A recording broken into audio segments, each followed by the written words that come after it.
दतिया के विधायक श्री राजेंद्र भारती जी के मामले में न्यायालय ने फैसला दिया और उसमें उनको दोषी सिद्ध पाया और 3 साल की सजा कोर्ट ने सुनाई। स्वाभाविक रूप से लोक प्रतिनिधित्व अधिनियम 151 की धारा 8(3) में ये प्रावधान है कि 2 वर्ष या उससे अधिक की सजा किसी जनप्रतिनिधि को होती है तो वो अपने आप में अयोग्य हो जाता है। इसलिए न्यायालय का निर्णय आया तो हमको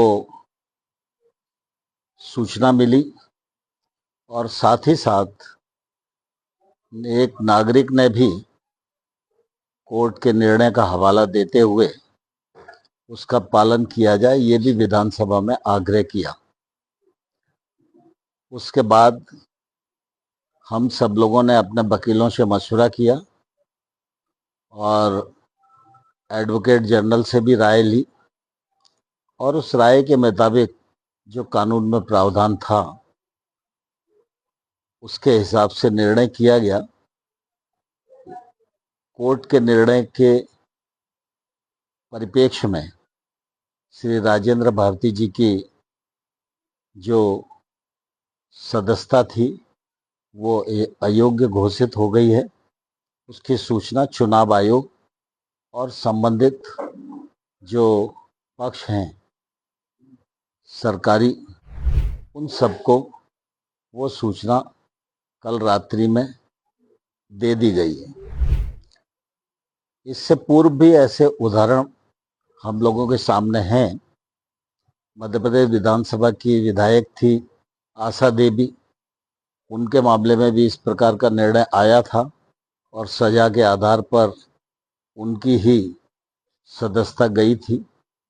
और 2019 में प्रहलाद लोधी विधायक थे, उनके मामले में भी इसी प्रकार का निर्णय आया था और उनको भी अयोग्य घोषित किया गया था।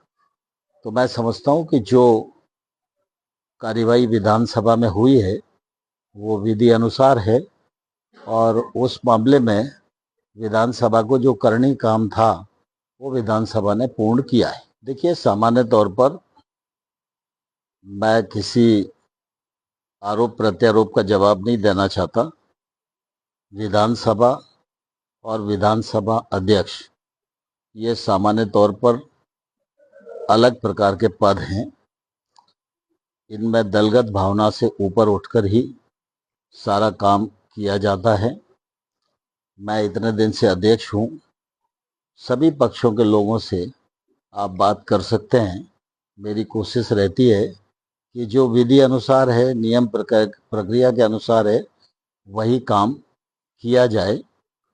जवाब देने के लिए तो बहुत सारे लोग हैं, वो आरोप प्रत्यारोप करते रहेंगे, लेकिन मुझे उसमें कोई टिप्पणी नहीं करना है।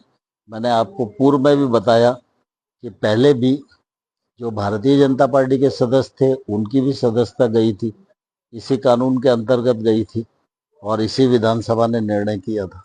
वो कोई मिस्टर गौतम हैं, वो एकदम नाम मुझे ध्यान नहीं है, लेकिन उनका पत्र आया था और उन्होंने कोर्ट के सभी केसेस का हवाला देकर, वो स्वाभाविक रूप से किसी भी नागरिक का अधिकार है समय पर वो दे।